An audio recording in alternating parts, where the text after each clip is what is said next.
Hello everybody, today we're going to look at some more examples of some trigonometric equations, slightly more challenging than in the previous video. So let's start with something to get us warmed up. Okay, so we're going to solve cos squared x is equal to a half. Right, so as always is the case of all of these trig equations, we need to be looking to manipulate this to get it to look like a cosine x equals something, or a sine x equals something, or a tan x equals something, and then we can use our unit circle. So we'll square root both sides, and therefore we can say that cosine x is equal to 1 over the square root of 2, and of course the plus and the positive and negative solution to that. So that's the square root on both sides. This should look familiar, of course, because this is on our special triangle like this, okay, when we had pi over 4 as the angle, right? So on our unit circle diagram, when does this occur? Well, it happens, cosine x, don't forget, is your x-axis. Well, it's going to happen at pi over 4. It is also going to happen for negative minus 1 over root 2 when we have pi over 4 in that angle just given there. So that's going to be pi over 4, 3 pi over 4, 2. We're also going to have an x-chord of negative 1 over root 2 in the third quadrant. That one is going to be 5 pi over 4, because it's that full pi at 180 plus another pi over 4. And then finally, in the fourth quadrant, we're going to have that x-coordinate back as positive 1 over root 2. That is going to happen at 7 pi over 4. Those are the solutions we have for x within the boundary specified. Okay, let's have a look at another example. Now, this example is going to sort of explain to us how to be concerned with things when we have extra information inside the sign, right? So we'll use our answer to part A to help us to work out the answers for part B and part C, because all of these are equal to negative a half. So first of all, let's go straight into this. Sine x equals negative a half. Well, if we're thinking about negative a half as our sine, we are thinking about our y-axis, right? Y equals sine of x. Well, we want that to be negative a half. When will that happen? Well, it's going to happen when we have an angle round there, and also when we have one round to there. So when does that occur? Well, hopefully we can see that it's going, the first angle, the smaller of the two, will be a full 180 plus that extra 30 degrees, or what we want really is in terms of radians. So that pi plus an extra pi over 6. So that first one is going to be at x is 7 pi over 6. The second solution, well, think of all the way around a full rotation being 2 pi. Well, we could come back pi over 6 from that. So that solution will be 11 pi over 6. And that is the answer to part A. Now, for part B, we can use our work from part A to help us. But so rather than having sine x equal to minus a half, we have sine of 2x. So that 2x, imagine, I like to write down that 2x is like a capital X. Well, that capital X is worth the same thing as in the previous question, right? So that capital X is like definitely going to be 7 pi over 6 and 11 pi over 6. But actually, what we need to do to find what we want, so let's imagine it being 2x now, we're going to divide both those values by 2 to get the thing that we're looking for, that x. So if I divide by 2, I'm multiplying the denominator by 2, so that will be 7 pi over 12 and 11 pi over 12. But there is a slight problem here, and that is that our boundary is going to be different, or our solutions, I should say, are going to be different, which means there could be more within the boundary that we're looking for. Because 11 pi over 12, for example, is less than pi, and we're looking for all solutions between 0 and 3 pi. So let's go back to those original solutions, 7 pi over 6 and 11 pi over 6 for part A. Well, if we had continued this on and had further rotations, we can add 2 pi to both of those values, and we would have more solutions. And yet they wouldn't be in the first boundary, but they might well be in for question B when we reduce and we divide through by 2. So let's carry this on. Let's see how many we've got. So if we added 2 pi to 7 pi over 6, that's going to be 19 pi over 6. If we add 2 pi to 11 pi over 6, that's going to be 23 pi over 6. Let's carry on. Let's write some more down as well. So add another 2 pi to both of those. We'd have 31 pi over 6 and 35 pi over 6. Now, when we divide these all by 2, let's see what we get. So we will have the 7 pi over 12, the 11 pi over 12 as before. When we divide 19 pi over 6, we're of course going to get 19 pi over 12. That is definitely within our boundary still. 23 pi over 12. Yep, that's definitely going to be in our boundary. We're looking for 36 pi over 12 really as our max. That's going to be 3 pi. So all of these are going to fit in as well.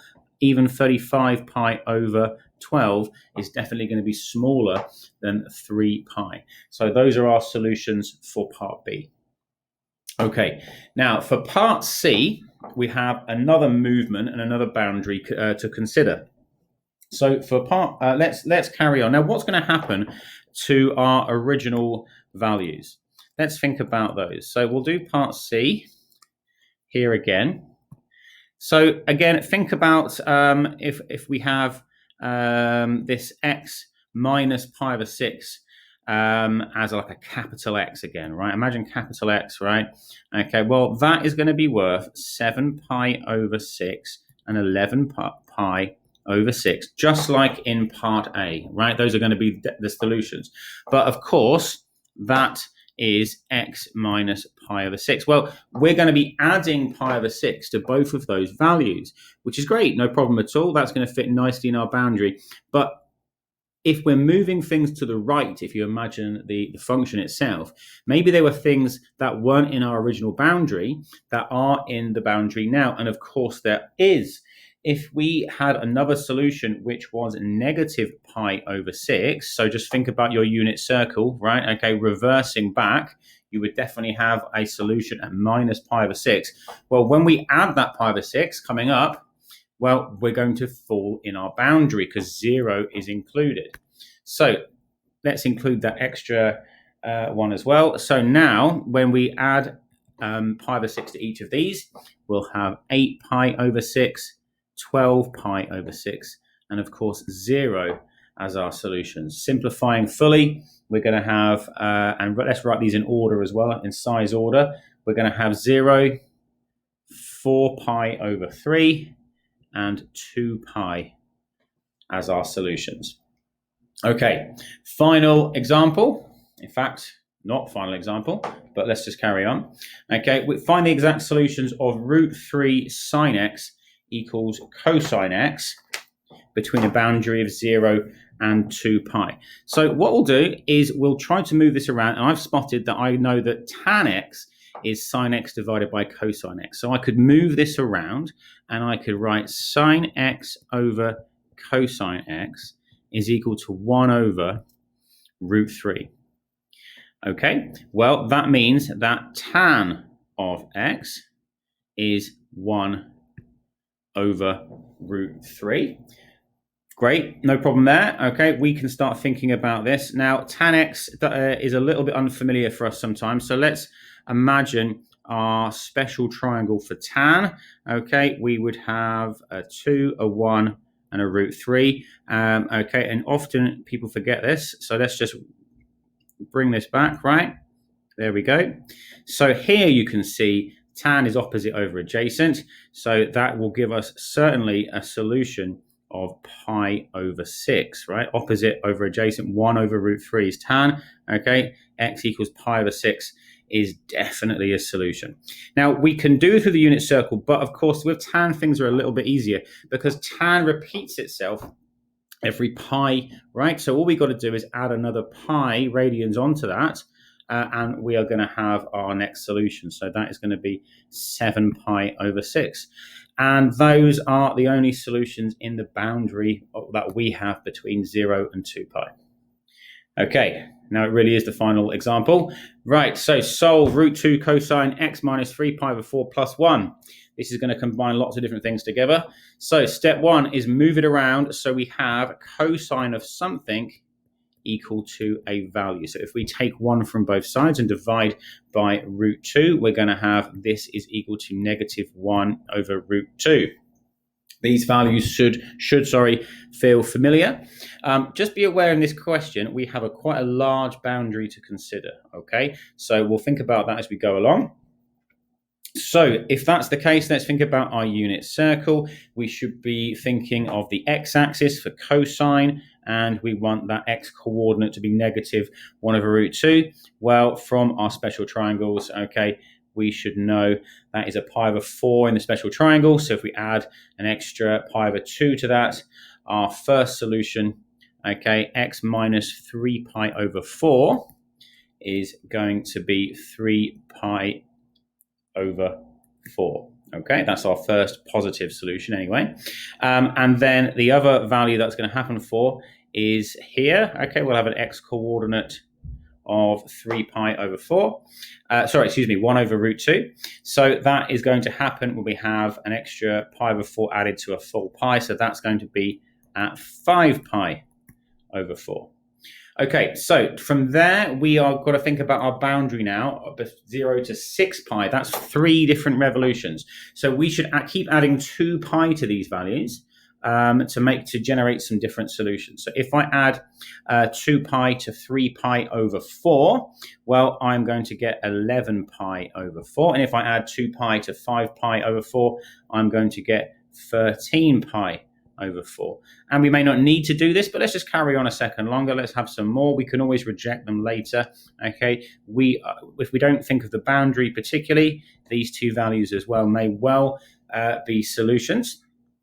Now, final thing to worry about is once in a moment, we're going to generate the x by adding 3 pi over 4. So we better just consider the solutions sort of outside the boundary that are negative, because we might add 3 pi over 4 onto them to generate an answer within our boundary. Now, cosine is symmetrical about the y-axis. So if 3 pi over 4 is a solution, then minus 3 pi over 4 is also a solution. And you can see when I add that 3 pi over 4 in a minute, that will jump to 0. So let's add the 3 pi over 4 to everything.